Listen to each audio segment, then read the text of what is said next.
I suppose the biggest news story, at least the most surprising story of over the past few days, which took place on this past Friday, was the announcement, the shock announcement that Ryan Garcia, top lightweight contender, one of the fastest rising young boxing stars in the world, has announced that he will no longer be trained by Eddie Reynoso, who, for those who don't know, also is the trainer and the manager of one Canelo Alvarez.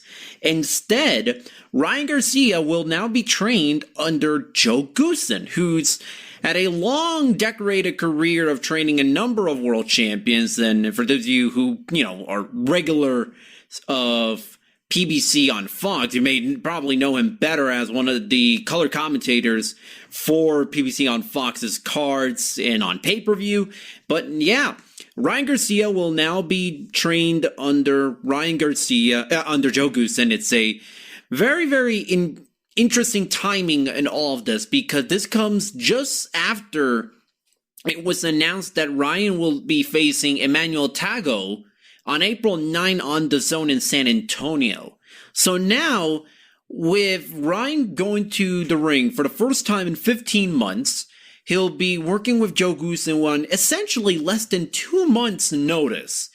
And this will be a very, very interesting fight. I think this adds a lot more intrigue into this main event to see what will be done between Joe and Ryan. In the meantime, Ryan was going to be operating out of his own gym now in San Diego. A lot of changes in Ryan's camp. He's now also going to be bringing in his dad as a co-trainer, Henry Garcia. And it's very, very, I don't want to say strange, but it was very surprising. And there's a number of ways that this can play out.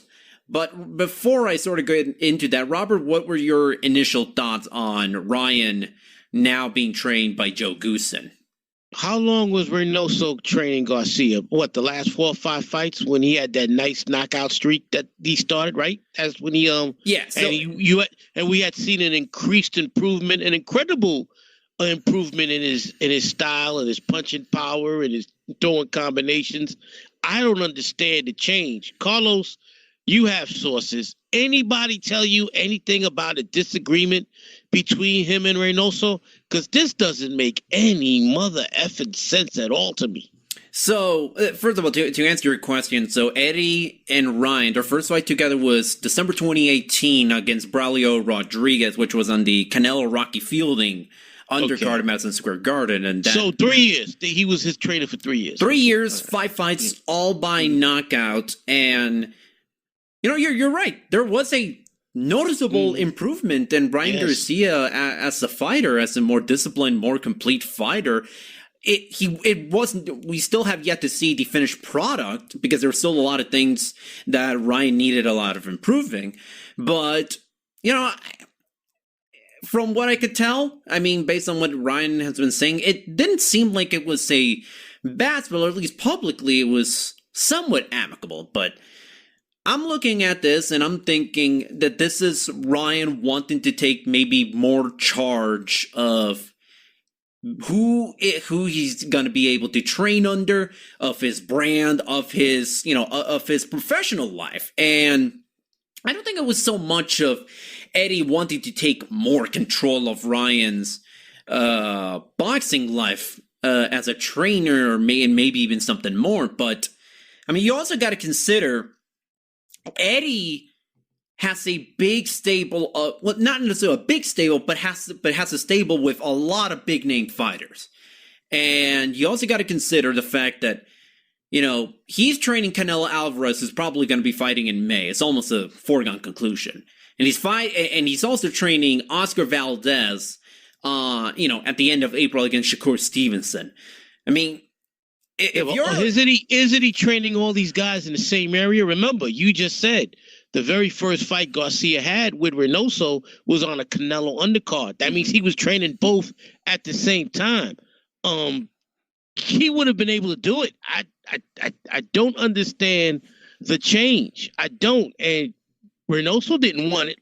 You just mentioned this was Ryan's decision. Mm-hmm. Why? Does he think I don't understand. And he's coming off a mental health issue. It's coming out surgery, inactivity for almost a year and a half.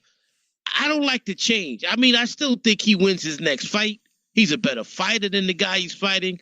But down the line, when he fights the Tanks and the Lomachenkos and the Haneys, this might have a serious impact on the outcome of those fights. Because, look, Joe Goossen has had a decorated career as a trainer.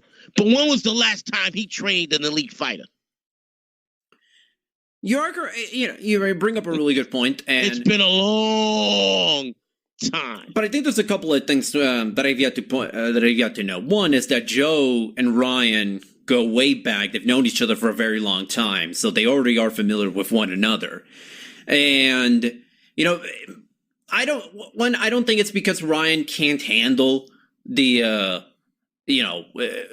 being at the Reynoso camp and, training alongside Canelo and Oscar Valdez, and that he wants an easygoing trainer, because Joe Goossen is absolutely not. And I'm going to say this in the nicest and most complimentary way. Joe Goossen as a trainer is kind of a hard ass. He's a no-nonsense guy who, really doesn't take shit in his gym. So I don't think it's because, he can't hack it at Reynoso's camp. If he's going to go to Joe Goossen, because Joe is going to make him, he's going to make Ryan work and train his ass off, regardless of what's going on. There's a couple of ways that I think this can go. The way that I'm looking at this is, what can Joe do for Ryan that Eddie Reynoso can't? And I guess the best way I can think about it is that, Joe and Eddie are two different trainers who have very different training philosophies. You know this, Robert. Eddie is a little bit more tactical, I guess, for lack of a better word. Yeah, if you look at Goossen, one of his biggest fighters was Diego Corrales. Mm-hmm. Diego showed no type of boxing acumen under Goossen. He was a straight slugger. While Eddie, if you see, he's made Valdez into a more technical fighter. Canelo is as technically great as anybody in the sport today. And look at the improvement Garcia made as a boxer puncher under Reynoso. Goossen, I can see Goossen trying to turn Garcia into a killer. It'll work in his next fight, but there are a lot of great boxers at 135 pounds that could take advantage of that extra aggression that a Goossen type fighter brings. And that's a great That's point. What I'm worried about, because Reynoso is a master tactician. I don't understand it. The way I can think about it is, if you're, Ryan under Eddie Reynoso is going to make Ryan, I guess, a more complete fighter and work a little bit more on those defensive issues and those footwork issues that he has a little bit.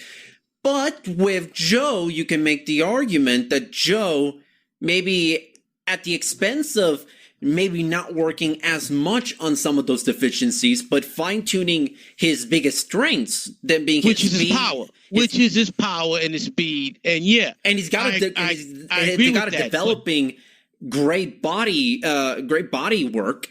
We saw it in a Luke Campbell fight. He really knows how to attack the body, and Joe can make it. Garcia, but that's another thing Reynoso's great at. Yeah, Canelo's the best body puncher in the sport.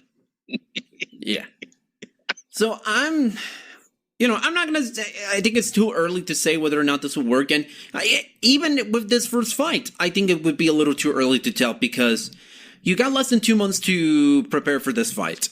And I think with this first fight, I don't think we're going to get something drastically different from Ryan Garcia. Now, we're not going to know Carlos until he fights an elite fighter. Yes. All right. Yes. That'll be the telltale of whether or not Goose is good for him.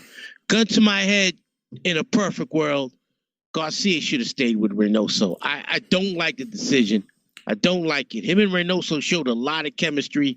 We just mentioned the incredible improvement Garcia had under Reynoso.